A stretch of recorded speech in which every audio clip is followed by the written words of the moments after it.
Hey, how's it going guys? My name's Abyss, and in today's video I'm going to be bringing you guys a guide on Sparkle.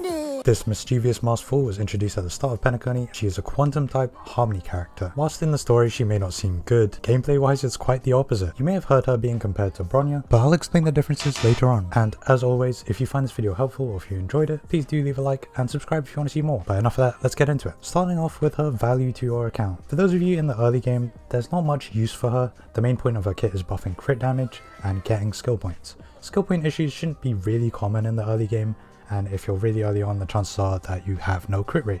And if you have no crit rate, what's the point in getting crit damage buffs? However, I should clarify that this doesn't mean you can't pull for her. I just mean that if you do pull for her now, don't expect much use of her until you've developed your account. Once you hit around TL 50 or you're just a regular free-to-play player that's been playing for a while, I'd say she's a pretty good unit.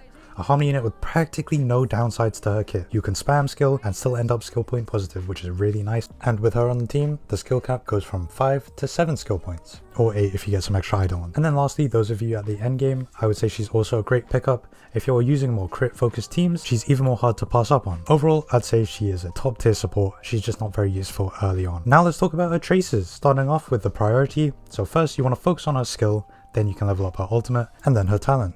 There is no reason for you to ever be using her basic attack, since she is skill point positive even if she skills every turn, so help me god if I see you level that up. Anyway, moving on to what they do. So the basic attack is very simple.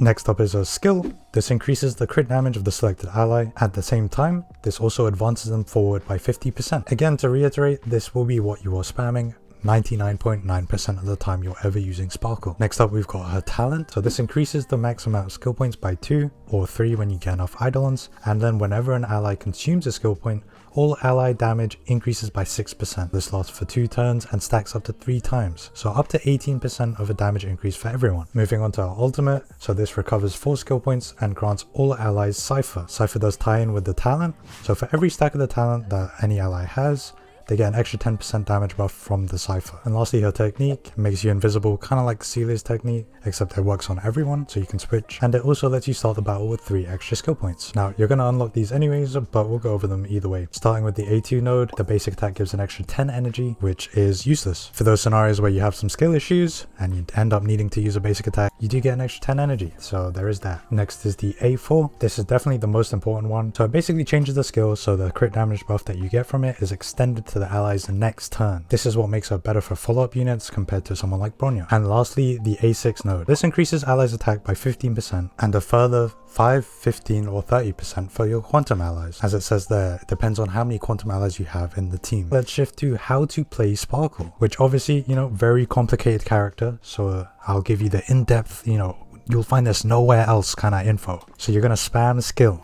Make sure you've noted that down, that's pretty important. But no, there are 2 kind of builds for her, which do rely on speed, but this doesn't really change her actual gameplay. And I'll cover that when I'm talking about stats. Next, we have what we all love farming, and that's her relics. Nothing special here. My personal recommendation is 2-piece hack space for the speed buff, alongside 2-piece of another set to make her a bit more tanky.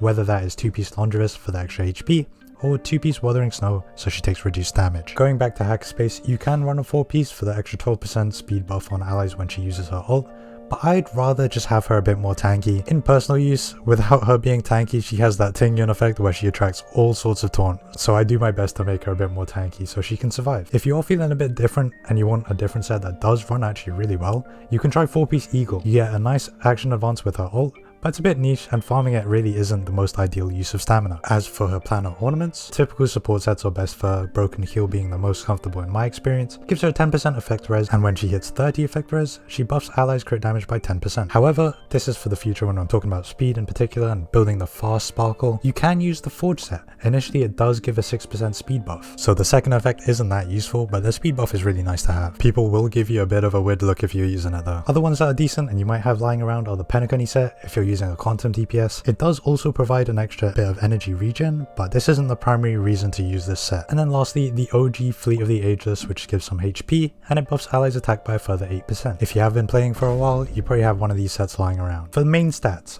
for the body, you're going to want crit damage. For the boots, you'll want speed. For your orb, HP or defense is fine, and then for your rope, you're going to want energy regen as the ideal choice. If you don't have any good substats, you can use HP or defense ropes, but they need to have those really good substats to make it worth it. As for some stat checkpoints to aim for, let's aim for around 4k HP, 1k for your defense, then as much crit damage as possible. 150 you can use as the bare minimum line, but really you should be at 180 or higher. Energy regen pretty close to 120, you know, just have an energy regen rope, but you will definitely want above 0 at the very least. And then lastly, for your speed, you're going to want 160 plus. Now you can run a -1 speed sparkle compared to whatever your DPS is, but it really just isn't worth it. And I'll explain why. Let's say you're running a -1 speed sparkle. The pros are that you can get an extra turn every couple of turns. However, there are two downsides that are the major ones for me that I dislike. First up is uptime on buffs. With this build, you will have less uptime with your buffs, and it also means that you're running your DPS on a higher speed, so you're getting less stats to use on stuff like crit rate, crit damage, attack. Now sparkle only really needs 2 stats, and that's speed and crit damage. When you run a 160 speed build,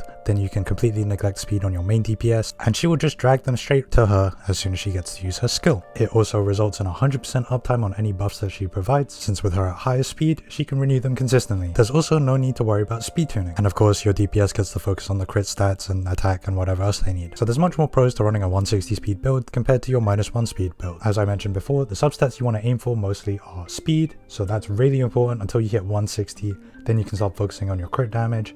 Then go for tankiness, whether that's HP, defense, effect res, especially effect res if you're running broken kill, try and get 30. Up next, we've got light cones. So signature light cone, obviously going to be the best one, and that is called Earthly Escapade. So it's her best in slot, it offers a crit damage and buffs allies crit rate and crit damage when she ults. Whilst it isn't essential to grab it, it is very useful. Now if you don't have the spare jades for that, don't worry, you can use Bronya's Light Cone if you happen to have that one. Bronya's Light Cone, but the battle isn't over, offers energy regeneration and regenerates a skill point every other ultimate. On top of that, whenever the wearer uses a skill, the next ally will deal more damage. Next up, we've got some 4-star options, so Past and Future is one of the better ones for the 4 stars. It's basically a toned down version of Bronya's Light Cone. Super easy to S5 though, because you can get it from the Forgotten Hall, or if you're lucky, which you probably aren't, you can get some copies via the weekly bosses whenever you do those. As for what it does, it buffs the damage of the next ally taking action. Again, as Sparkle obviously brings the DPS to attack just after her, they're going to get buffed damage. Next up is Dance Dance Dance. A classic, especially amongst the Zero Cycle wannabe nerds, and the Zero Cyclers in general. I fall under the first one. I mean the second one, fuck, whatever. Anyways, whenever she ults, it will advance the team forward by a certain percentage. So 16% at S1, up to 24% at S5. The last option is a little bit niche, but if you're using a quantum DPS, this one can work pretty well,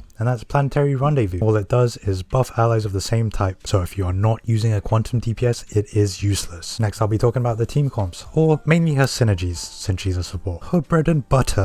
Do people say butter? I say butter because I'm British. But anyways, the bread and butter is just crit-based team comps. So especially those hyper carry teams that you're going to have. If you have a crit DPS, they're going to want Sparkle. The best ones to know of are Danheng IL and Qingque. They both basically need her to function at full capacity, unless your Qingque is dog shit like my one and gets the full hand before her turn even starts, and I actually hate her so much. Follow-up units such as Jingyuan, Clara, and a couple other ones, since they tend to attack outside of their turn, Sparkle's extended buff will cover these attacks too. Another one to mention is Argenti. Argenti's team comps tend to use a lot of skill points, so he will gladly take any extra skill points he can get, as well as obviously the crit damage buff. And lastly, I do want to mention E2 Acheron in particular. E0 Acheron isn't ideal since she typically wants 2 nihility units, and then obviously you'll want a sustain. But if your Sparkle is just that good, then E0 can work.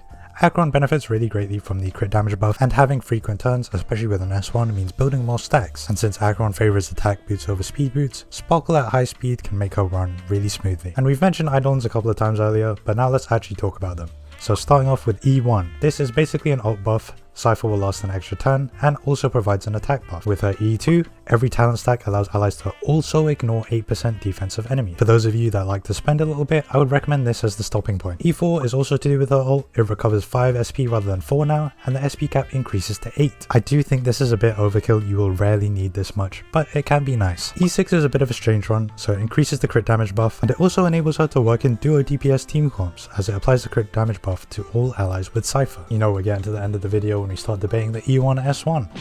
And I would say S1 for sure. It's not mandatory, I will reiterate it is not needed. But if you're going to pick between them, I would recommend S1. It gives her a ton of crit damage and also provides the team with extra crit rate and crit damage. Definitely hard to go wrong with that. Plus her E1 isn't all that enticing. It's only the E2 where she starts to get really impressive. And just to give my final thoughts on her, she's an incredibly useful unit. Maybe not as much as someone like Ron May, but she's a unit that will have immediate benefits to a more developed account. Plus she's also just one of my favorite characters. So you know, you got that Abyss bias in there. Either way, that does it for today's video. If you found it helpful, again, please be sure to leave a like. It does help me out a ton. And subscribe if you want to see more from me. And just comment what you're going for if you're going to go for Sparkle, as well as just any questions you have in general. I do my best to answer comments, but if I'm not responsive there, feel free to join the Discord too. And even if you don't want to ask questions there, you can just hang out. Anyways, thanks so much for watching, and hopefully I'll catch you guys in the next video.